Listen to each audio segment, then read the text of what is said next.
Χαίρετε κυρίες και κύριοι. Στον αέρα η δημόσια ραδιοφωνία της Αρμενίας. Τις τελευταίες ειδήσεις παρουσιάζει η Λιάννα Μανουκιάν.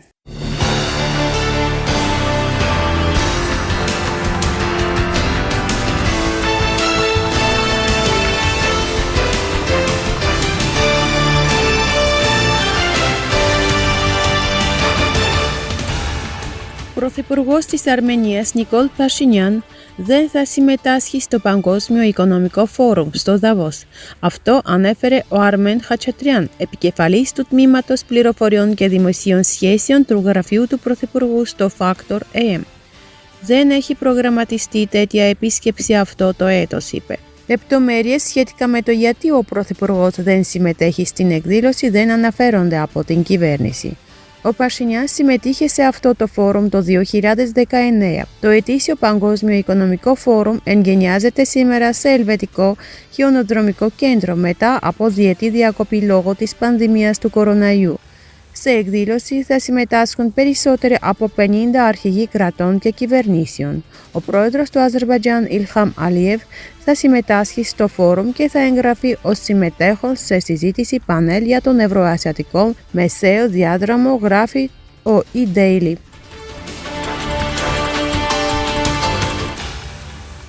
Στις 16 Ιανουαρίου το Ευρωπαϊκό Δικαστήριο Ανθρωπίνων Δικαιωμάτων απέστειλε επίγουσα ανακοίνωση στην Επιτροπή Υπουργών του Συμβουλίου της Ευρώπης για παρακολούθηση και τη συμμόρφωση του Αζερμπαϊτζάν με την απόφαση του Ευρωπαϊκού Δικαστηρίου Ανθρωπίνων Δικαιωμάτων της 21ης Δεκεμβρίου του 2022 για την απεμπλοκή του διαδρόμου του Μπερτζόρ.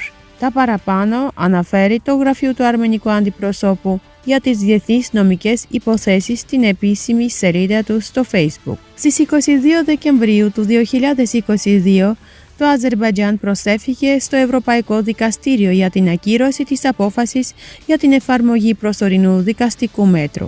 Ταυτόχρονα το Αζερμπαϊτζάν απέτησε να εφαρμοστούν προσωρινά μέτρα προς την Αρμενία, δηλαδή να λάβει όλα τα μέτρα που εμπίπτουν στη δικαιοδοσία του και αποσκοπούν στην κατάλληλη μεταχείριση των ατόμων που χρήζουν επίγουσας ιατρικής περίθαλψης στο έδαφος του Αζερμπαϊτζάν στους τόπους προσωρινής ανάπτυξης ρωσικών ειρηνευτικών δυνάμεων και να μην δημιουργήσει εμπόδια προς αυτή την κατεύθυνση. Σε απάντηση τον Δεκέμβριο του 2022 και τον Ιανουάριο του 2023, το γραφείο του εκπροσώπου της Αρμενίας για τις διεθνείς νομικές υποθέσεις απέστειλε τακτικές ενημερώσεις στο δικαστήριο σχετικά με τη δύσκολη ανθρωπιστική κατάσταση στο Ναγκόρνο Καραμπάχ και γύρω από τον διάδρομο του Λατσίν. Ταυτόχρονα, το γραφείο του εκπροσώπου της Αρμενίας για τις διεθνείς νομικές υποθέσεις απέτησε από το Ευρωπαϊκό Δικαστήριο Ανθρωπίνων Δικαιωμάτων να ενημερώσει αμέσως την Επιτροπή Υπουργών του Συμβουλίου της Ευρώπης για την μη συμμόρφωση του Αζερμπαϊτζάν με την απόφαση του δικαστηρίου της 21 Δεκεμβρίου του 2022. Το δικαστήριο, αφού έλαβε υπόψη τα επιχειρήματα που παρουσίασαν οι πλευρές, απέρριψε τους ισχυρισμούς του Αζερμπαϊτζάν στο σύνολό τους, διατηρώντας την απόφαση της 21 Δεκεμβρίου του 2022. Το Ευρωπαϊκό Δικαστήριο απέρριψε επίσης την αίτηση ασφαλιστικών μέτρων του Αζερμπαϊτζάν κατά της Αρμενίας.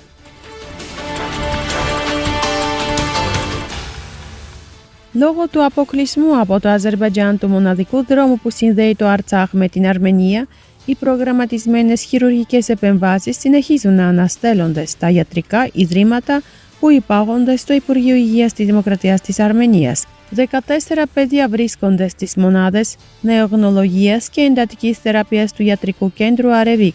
Στο Ρεπουμπλικανικό Ιατρικό Κέντρο, στη μονάδα εντατικής θεραπείας βρίσκονται 9 ασθενείς, εκ των οποίων οι 5 είναι σε κρίσιμη κατάσταση. Οι γιατροί κάνουν ό,τι είναι δυνατόν για να σταθεροποιήσουν την κατάσταση των ασθενών. Το Υπουργείο Υγείας της Δημοκρατίας του Αρτσάχ λαμβάνει όλα τα δυνατά μέτρα για να ξεπεράσει σωστά την κατάσταση που δημιουργήθηκε από τον αποκλεισμό.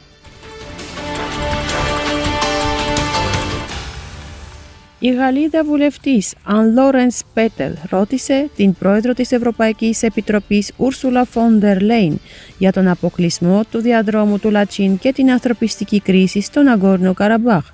Πιο φτηνή ενέργεια, αλλά πάντα από δικτατορία, Κατά τη διάρκεια της ομιλίας της στη Σουηδία, η Φόντερ Λέιν είπε: «Η Ρωσία προσπαθούσε να μας εκβιάσει, αλλά χάρη στην ενότητά μας δεν κατάφερε. Αντισταθμίσαμε τη μείωση του ρωσικού φυσικού αερίου μέσω της διαφοροποίησης με τη βοήθεια άλλων αξιόπιστων προμηθευτών. Πρέπει να συνεχίσουμε το έργο μας για να καταστήσουμε την ενέργεια πιο προσιτή στους Ευρωπαίους», γράφει το Factor AM.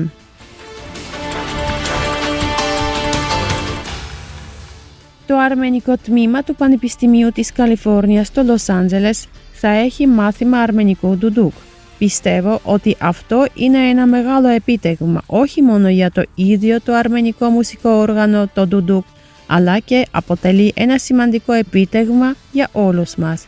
Θέλω να εκφράσω την ευγνωμοσύνη μου σε όλους εκείνους που μας στήριξαν και σε όλους εκείνους που έκαναν πραγματικότητα αυτό το σημαντικό γεγονός που δίνει την ευκαιρία να διαδοθεί ο αρμενικός πολιτισμός.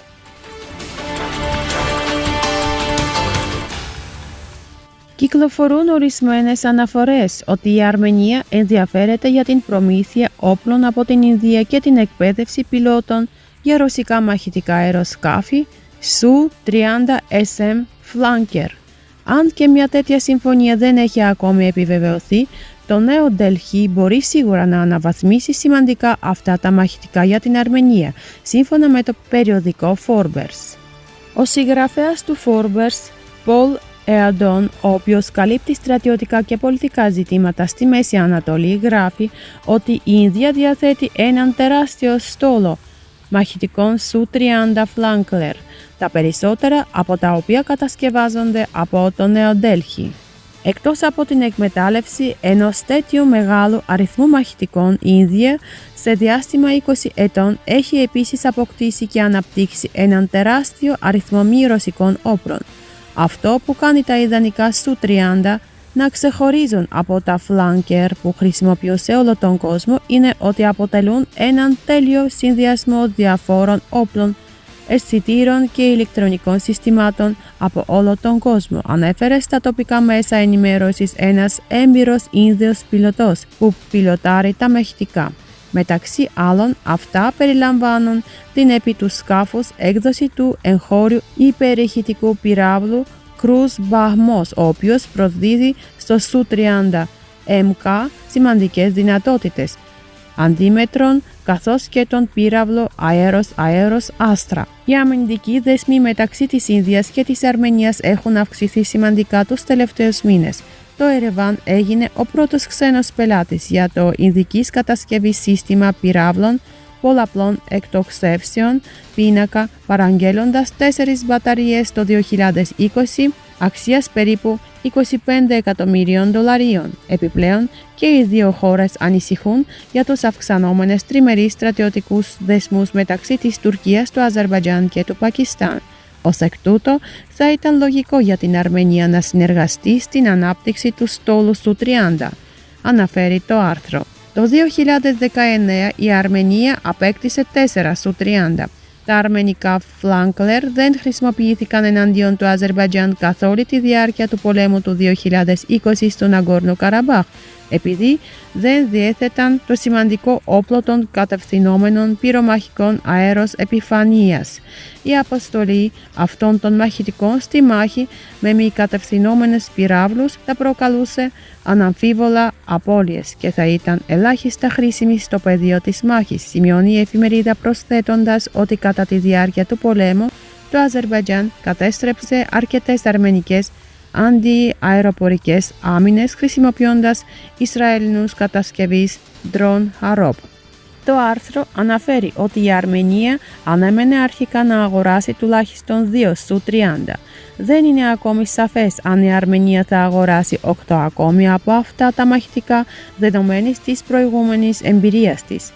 Από την άλλη πλευρά, η επιστροφή 4 αεροσκαφών στη Ρωσία δεν είναι καθόλου κατάλληλη υπό το πρίσμα των στρατιωτικών επιχειρήσεων της Ρωσίας στην Ουκρανία.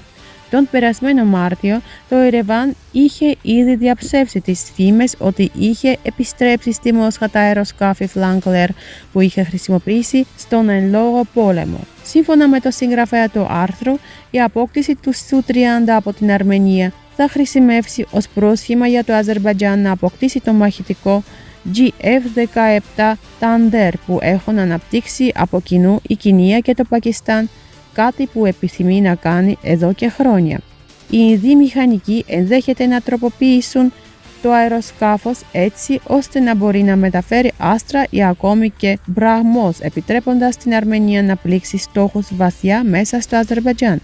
Το Μπακού ήδη έχει αναβαθμίσει τα σοβιετικά επιθετικά αεροσκάφη Su-25, τα οποία μπορούν να μεταφέρουν μεταξύ άλλων όπλα τουρκικής κατασκευής, συμπεριλαμβανομένου του μεγάλου βεληνικούς πυράβλου Κρούς Στόμ. Μια τέτοια συμφωνία, χάρη στις μοναδικές ευκαιρίες που μπορεί να προσφέρει η Ινδία, θα μπορούσε να βοηθήσει την Αρμενία να σώσει το πρόσωπο, αποδεικνύοντας ότι η αρχική απόκτηση των flankers δεν ήταν χαμένη, καταλήγει ο συγγραφέας του άρθρου.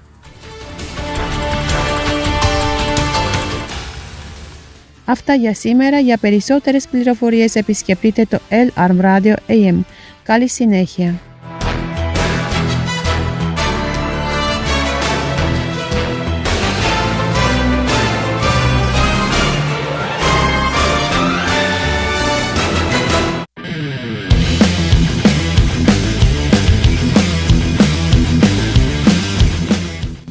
Μείνετε συντονισμένοι στο κανάλι του Σάβα Καλεντερίδη. Αν σας άρεσε το βίντεο, δυναμώστε τη φωνή μας. Πατήστε like, μοιραστείτε το περιεχόμενο, χτυπήστε το καμπανάκι για να σας έρχονται ειδοποιήσεις. Και μην ξεχνάτε, επισκεφτείτε το www.infognomopolitics.gr, την πηγή της ενημέρωσης.